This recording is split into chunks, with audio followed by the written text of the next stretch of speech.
하나님의 말씀 보겠습니다. 하나님의 말씀은 베드로후서 3장 8절에서 18절까지 말씀입니다.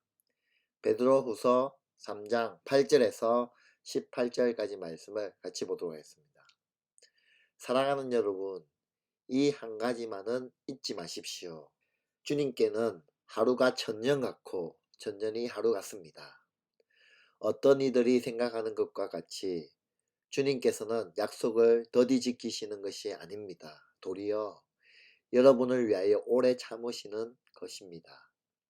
하나님께서는 아무도 멸망하지 않고 모두 회개하는 데에 이르기를 바라십니다. 그러나 주님의 날은 도둑같이 올 것입니다. 그날에 하늘은 요란한 소리를 내면서 사라지고 원소들은 불에 녹아버리고 땅과 그 안에 있는 모든 일은 드러날 것입니다. 이렇게 모든 것이 녹아버릴 테인데 여러분은 어떠한 사람이 되어야 하겠습니까? 여러분은 거룩한 행실과 거룩한 삶 속에서 하나님의 날이 오기를 기다리고 그날을 앞당기도록 하여야 하지 않겠습니까? 그날의 하늘은 불타서 없어지고 원소들은 타서 녹아버릴 것입니다. 그러나 우리는 주님의 약속을 따라 정의가 깃들여 있는 새하늘과 새 땅을 기다리고 있습니다. 사랑하는 여러분, 여러분이 이것을 기다리고 있으니 티도 없고 흠도 없는 사람으로 아무 탈이 없이 하나님 앞에 나타낼 수 있도록 힘쓰십시오. 그리고 우리 주님의 오래 참으심이 구원을 위한 것이라고 생각하십시오. 그것은 우리의 사랑하는 형제 바울이 자기가 받은 지혜를 따라서 여러분에게 편지한 바와 같습니다. 바울은 모든 편지에서 이런 것을 두고 말하고 있는데 그 가운데는 알기 어려운 것이 들어 있어서 무식하거나 믿음이 굳세지 못한 사람은 다른 성경을 잘못 해석하듯이 그것을 잘못 해석해서 마침내 스스로 파멸에 이르고 말 것입니다. 그러므로 사랑하는 여러분, 여러분은 이 사실을 미리 알고 불의한 자들의 유혹에 휩쓸려서 자기의 확신을 잃는 일이 없도록 주의하십시오. 우리의 주님이시며 구주이신 그리스도 예수에 대한 지식과 그의 은혜 안에서 자라십시오. 이제도 영원한 날까지도 영원히 주님께 있기를 빕니다. 아멘. 오늘 본문을 통하여 하나님이 오래 참으시는 동안이라는 제목으로 하나님의 말씀을 나누고 싶습니다. 어제 말씀과 동일하게 이어지는 본문의 말씀입니다. 주의 날이 도둑같이 우리 가운데 찾아온다는 겁니다. 아무도 모르게 살며시 조용히 우리 가운데 찾아온다는 것이죠. 가유불급이라는 말이 있습니다. 무엇이든 지나치면 부족한 것보다 못하다는 뜻입니다. 데살로니가 교회의 경우는 주님의 재림을 기다리는 열망이 지나쳐서 일부 성도들이 일도 하지 않고 신앙생활에만 몰두했었습니다. 그래서 바울은 누구든지 일하기 싫어하거든 먹지도 말아라 라고 말씀하고 있습니다. 재림에 대한 기대는 뜨거워야 합니다. 그러나 직장에도 가지 아니하고 학교도 그만두고 당장 해야 할 일을 하지 않거나 게을러져서는 안 된다는 겁니다. 반면에 당시 어떤 이단들은 구약 성경에는 재림에 대한 분명한 말씀이 없기 때문에 주님의 재림은 없다라고 재림을 믿는 성도들을 조롱했습니다. 이로 인하여 성도들의 믿음이 흔들렸습니다. 극과 극으로 치닫는 것은 문제입니다. 우리 사회가 시끄러운 것도 극우, 극자의 대립 때문이지 않습니까? 날아다니는 새는 양 날개로 날아다닙니다. 조화와 균형을 잡는 것이 필요합니다. 우리 신앙생활도 마찬가지인 것 같습니다. 재림에 대한 열망을 갖되 하나님께서 맡기신 일, 우리가 이 세상에 올 때는 할 일이 있어서 온 것이므로 이 세상에 사는 동안 우리에게 주어진 맡겨주신 그 일을 최선을 다하며 이 땅 가운데 살아가야 합니다. 우리는 다시 오실 주님의 약속을 믿고 기다립니다.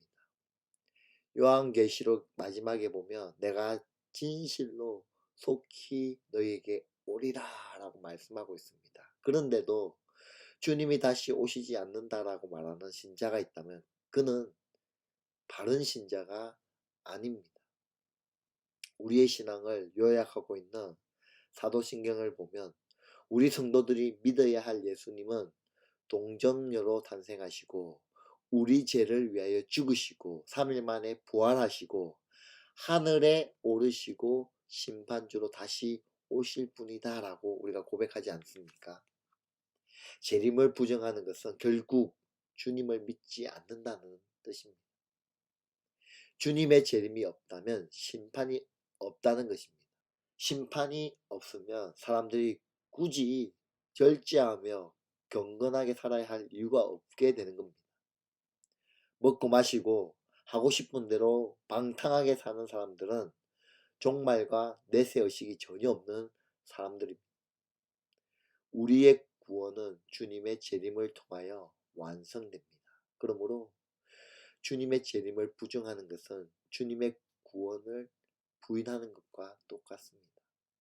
재림과 심판, 천국과 지옥이 없는 신앙은 과거의 사건을 기억하는 것에 불과합니다. 삶의 목표인 소망이 없는데 무엇을 바라고 신앙생활을 할 수 있겠습니까? 종말과 심판은 이 세상의 질서와 안정을 위해서라도 반드시 필요한 겁니다. 그렇기 때문에 성경은 주의 재림에 대하여 분명하게 가르치고 있습니다. 오늘 본문에 보면 주의 재림이 늦어지는 이유에 대하여 말씀하고 있습니다. 본문 8절, 9절 말씀에 잘 나와 있죠. 베드로는 종말과 심판의 날을 조롱하는 자들에게 성경의 명확한 증거들을 제시하고 있습니다. 베드로가 인용한 말씀은 시편 90편 4절 말씀입니다. 한번 잘 들어보시기 바랍니다. 시편 90편 4편에 이렇게 기록되어 있습니다. 주님 앞에서는 천년도 지나간 어제와 같고 밤의 한순간도 같습니다. 여러분, 주님께는 하루가 천년 같고 천년이 하루 같은 겁니다. 산들이 생기기 전에, 땅과 세계가 생기기 전에 영원부터 영원까지 하나님으로 계신 그분은 우리 인간들의 시간을 초월하신 분이십니다. 주님께는, 하나님께는 하루가 천년 같고 천년이 하루 같다. 이 말씀은 우리 인간의 시간과 하나님의 시간이 다르다는 것을 가르쳐 주는 겁니다. 사람들도 시간에 대한 느낌이 각각 다릅니다. 어린 시절에는 얼른 어른이 되고 싶어서 시간이 빨리 가지 않는다고 투정하면서 시간이 더 빨리 가기를 바라곤 했습니다. 그러나 나이를 먹어감에 따라 시간은 너무 빨리 흘러가는 겁니다. 시대의 징조를 볼 때 주님께서 다시 오실 날이 가까웠다는 것은 틀림없는 사실입니다. 그럼에도 불구하고 아직도 결정적인 때가 아닌 것은 주님께서는 지금도 한 사람이라도 더 회개하고 구원받도록 기다리고 또 기다리시기 때문입니다. 오늘 우리가 살펴본 본문의 제목 말씀처럼 하나님이 오래 참으시는 동안 기다리시고 기다리시는 그 이유 때문이시죠. 우리 인간에게 주어진 시간은 하나님의 은혜의 선물입니다. 불신자들은, 예수 믿지 않는 분들은 회개하고 하나님께로 돌아올 수 있는 기회이며 우리에게는 다른 사람들에게 구원의 복음을 전할 수 있는 기회이며 자신의 성화를 이룰 수 있는 기회가 우리에게 주어진 겁니다. 또 하나님께서는 주의 날이 도둑같이 온다라고 말씀하고 있습니다. 본문 10절 말씀이죠. 하나님은 오래 참고 기다리시지만 때가 되면 약속대로 다시 오시는 겁니다. 성경은 주의 날이 언제인지 구체적으로 밝힌 적이 없습니다.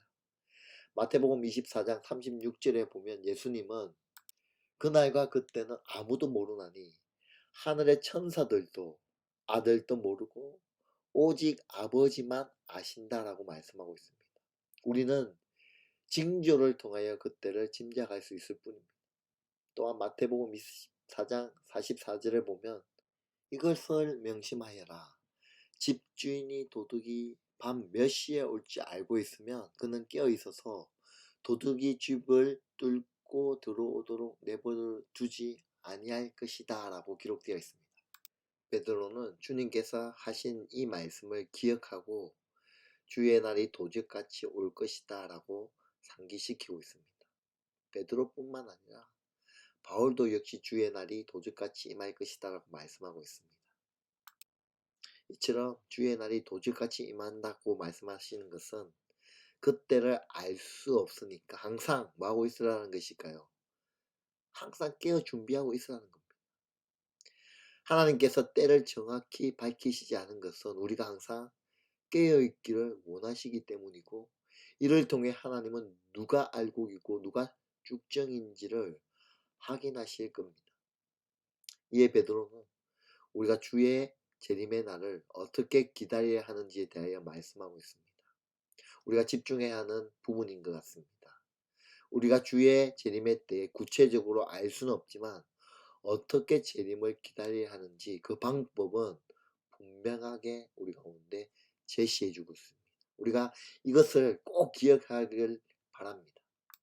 본문 11절에서 13절 말씀에 잘 기록되어 있습니다.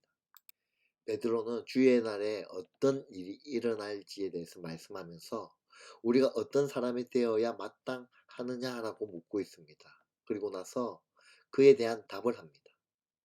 거룩한 행실과 경건함으로 하나님의 날이 임하기를 바라고 간절히 사모하라는 겁니다. 다시 한 번 더요. 거룩한 행실과 경건한 삶 속에서 하나님의 날이 오기를 기다리며 이 땅 가운데 우리가 어떠한 삶을 살아야 하는지 명확하고 분명하게 말씀하고 있습니다. 거룩은 구별된 삶을 말합니다. 세상 사람들과 구별된 삶을 말하고 경건은 하나님을 두려워하는 삶을 말하고 있습니다.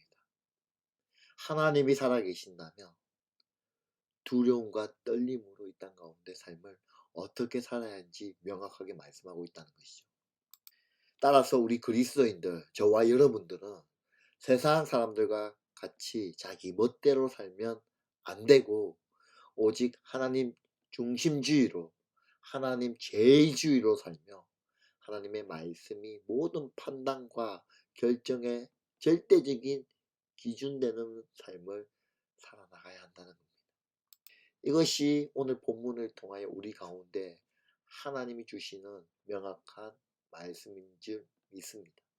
오늘 본문에 보니 재림이 없다는 사람들은 이 땅 가운데 어떠한 삶을 살았냐면 방탕하게 살았지만 참으로 주님을 기다리는 사람이라면 세상 사람과 그런 똑같은 삶을 사는 것이 아니라 거룩한 행실과 경건으로 주의 날을 기다리며 사모하며 새하늘과 새 땅을 바라보며 사는 것이 마땅한 삶이다 라고 말씀하고 있습니다. 결론적으로 말하는 것은 18절 말씀이죠. 18절 말씀은 우리가 다 같이 한번 봤으면 좋겠습니다. 18절 말씀 이렇게 기록되어 있습니다. 우리의 주님이시며 구주이신 그리스도 예수에 대한 지식과 그의 은혜 안에서 자라십시오. 자라나라 라고 얘기하고 있습니다. 우리는 어디까지 자라야 할까요? 바울은 에베소 4장 15절에서 말씀하고 있습니다. 우리는 사랑으로 진리를 말하고 살면서 모든 면에서 자라나서 머리가 되시는 그리스도에까지 다다라야 합니다 라고 기록되어 있습니다. 우리는 그리스도의 수준까지 자라나야 할 것이다 라고 말씀합니다. 우리의 영적 목표는 바로 예수 그리스도를 닮는 겁니다. 우리 삶의 목표를 여러분 예수 그리스도 닮는 삶으로 목표로 삼으시길 바랍니다. 그리스도를 닮는 데 있어서 완전한 사람은 단 한 사람도 없습니다. 그러므로 날마다 우리의 믿음이 자라나야 합니다. 그래야 우리 이 땅 가운데 쓰러지지 아니하며 넘어지지 아니할 겁니다. 오늘 이거 꼭 기억했으면 좋겠습니다. 주의 날은 반드시 다가온다는 겁니다. 하나님의 약속이기 때문입니다. 1.1핵도 변함이 없는 하나님의 말씀이기 때문입니다. 또한 주의 날은 도둑같이 우리 가운데 임합니다. 언제 올지 아무도 알 수 없습니다. 그러므로 우리가 할 수 있는 것은 항상 깨어서 준비하고 있어야 합니다. 우리는 거룩한 행실과 거룩한 경건의 삶으로 주님의 날을 기다리며 사모해야 합니다. 주님이 보시기에 점도 없고 홈도 없이 이 땅 가운데 생활해야 합니다. 또한 날마다 믿음이 자라나 그리스도에게까지 이르기에 힘써야 합니다. 그래서 주의 날이 언제 임하든 기쁨으로 자신 있게 주 예수여 어서 오시옵소서, 마라나타 주 예수여 어서 오시옵소서라고 주님을 맞이할 수 있는 저와 여러분, 여러분의 가정, 우리 일신교회가 되기를 주님의 이름으로 축원드립니다. 기도하겠습니다. 하나님, 오늘 말씀을 들었습니다. 다른 것 기억하는 것이 아니라 꼭 이것 기억하며 오늘 하루를 살아가게 하여 주시옵소서. 주의 날은 우리 가운데 임한다는 이 사실. 그러면 우리는 이 땅 가운데 주님이 오심을 기다리며 준비하며 깨어 있으며 또한 내가 이 땅에서 어떠한 삶을 살며 어떠한 모습으로 하나님 앞에 설지 기억하게 하시고 거룩함을 잃어버리지 않도록 경건을 잃어버리지 않도록 깨어있고 하나님 앞에 거룩한 모습으로 준비되어지는 저희들의 삶이 될 수 있도록 인도하여 주시옵소서. 우리의 삶을 주님 손에 올려둡니다. 주의 보혈로 우리의 삶을 지켜주시고 덮어주시며 또한 그 피 묻은 손으로 안수함으로 이 땅 가운데 깨끗함으로 순결함으로 주의 신부로서 이 땅 가운데 살아가게 하여 주시고 예수 그리스도의 성품을 닮아갈 수 있도록 노력하며 살아가는 저희들 될 수 있도록 도와주시옵소서. 그렇게 임재하실 하나님을 찬양하며 살아계신 예수 그리스도 이름으로 기도드리옵나이다. 아멘.